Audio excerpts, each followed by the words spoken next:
This is Hate Me, and I have a question for all of you who used to have fun playing Call of Duty.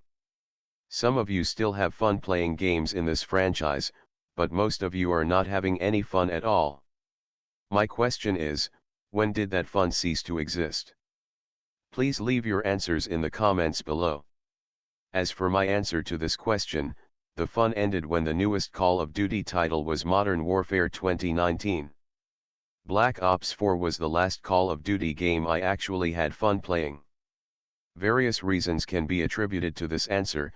We can look at crossplay being implemented, a fun system on paper which merged all three platforms together, but in reality it cannot ever be balanced.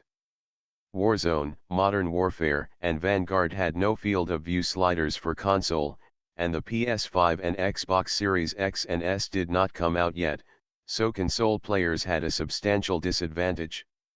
We can also point fingers at the overall file size of these third-generation Call of Duty titles, how much bloat and DLL files are utilized, cosmetics and death effects such as executions, and don't get me started with how much blood and gore effects have been enhanced. To abbreviate, they are putting too many features in Call of Duty that makes the game go beyond the original military simulation game that Call of Duty 4 was supposed to be. Another culprit is the bullshit anti-cheat. Activision has patents on various digital means to identify abusive players, yet they refuse to exercise those resources to the best of their ability to mitigate the cheating epidemic. Another culprit could be the enhancement of skill-based matchmaking, which needs no explanation from me, or the mandatory cross-play on PC and Xbox. PlayStation may be a safe haven for now, but part of the deal to keep Call of Duty on PlayStation might be the abolition of choice in that regard. What actually ruined the fun for me and what made me stop wanting to play new Call of Duty titles after the alphas and betas, is when Activision removed the Pick 10 system for custom classes, and moved it to the individual weapons, at least divided by 2 per gun, 5 total attachments. Now you can have up to 5 attachments on each weapon, and no stipulations on perks or equipment. What this did was drastically increase the learning curve and skill gaps.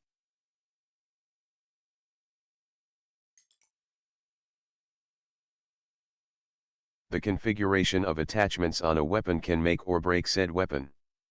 Autistic players like me can't even determine what is viable. Each weapon has 50 different attachments to choose from, which alternate the stats of the weapon. In Call of Duty games of Christmas past, yes, because I always play like a Christmas noob, you could have 1 to 3 attachments, maybe 4 with a perk or a wild card, and we knew what each attachment did, so it was pretty straightforward. A foregrip eliminated or reduced recoil. A range enhancer attachment like long barrel or advanced rifling enhanced the range. Rapid fire made the gun RPM shoot faster at the cost of a little bit of accuracy, which we could accommodate with the foregrip, and if our mags ran dry too fast, we could use extended magazines. That's an obvious attachment combo that yielded its benefits and countered its detriments. When you have 10 different optics in a modern COD that gives you buffs and nerfs in various places, or 10 different grips that dictate the direction and view kick of automatic weapons. Imagine if this was Modern Warfare 2009.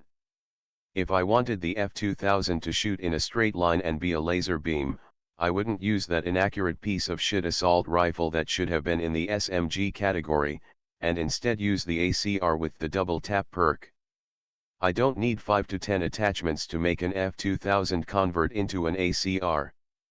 Call of Duty wasn't supposed to be a game where the smartest players had the best chance at winning.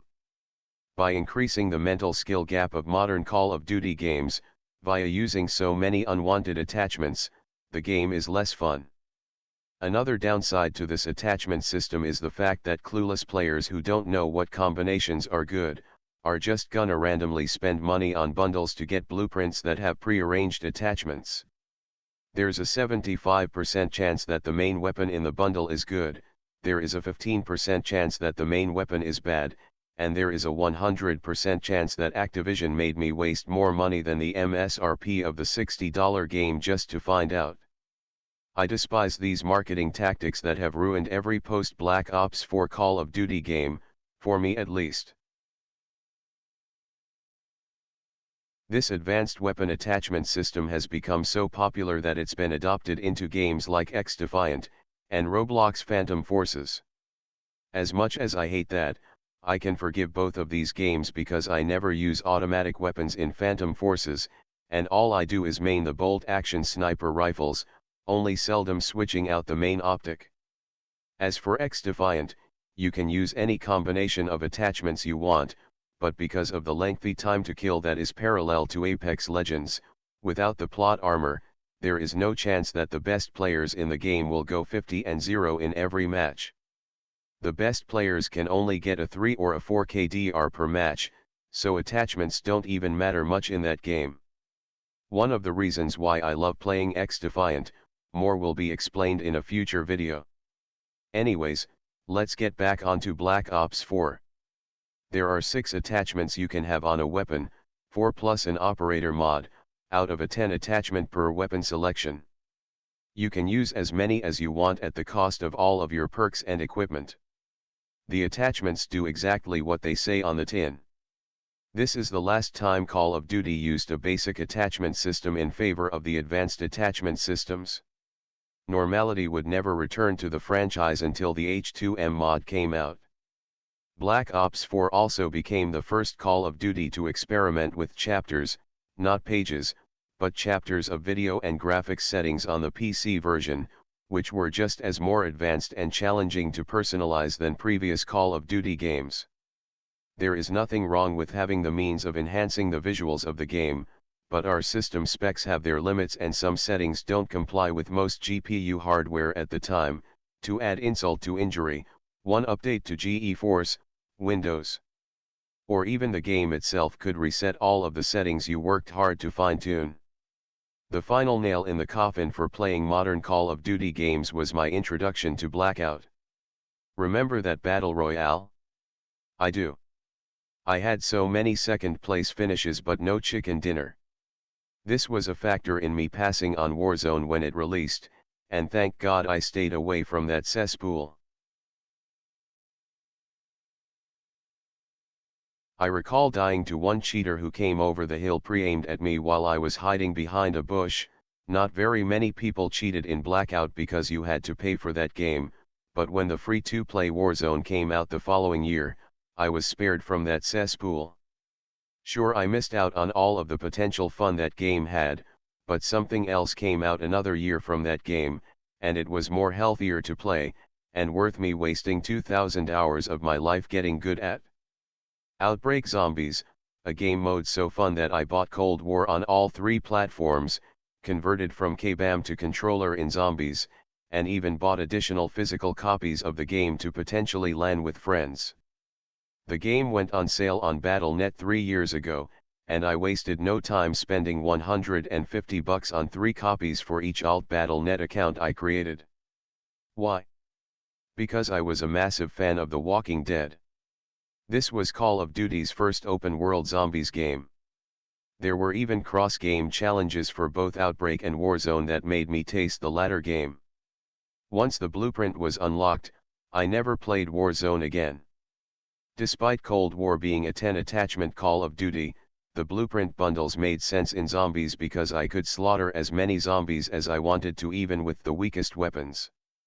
In Outbreak, I could get more kills on a PS4 than 3 PC players in a party could combined. At this rate, I could use a Nintendo Switch at 10 FPS and get more total kills than a PC player using God mode, speed hacks, and aimbot. Yes, even though this game had no PvP functionality, it was as close as the gaming industry ever came to balancing crossplay. I can happily boast that I could waste as much of my life playing Outbreak as I damn well please, without sacrificing my sanity, or damaging my mentality any more than God did. The only exception to the rule is Outbreak, and it's the only modern Call of Duty experience, post Black Ops 4, that I can play and enjoy. However, the rest of the franchise is dying all around me. I cannot enjoy this game anymore, and once cross-play becomes mandatory on PS5, I won't even buy myself a beta code anymore. I might spend the rest of my life going undefeated in Project Gracie.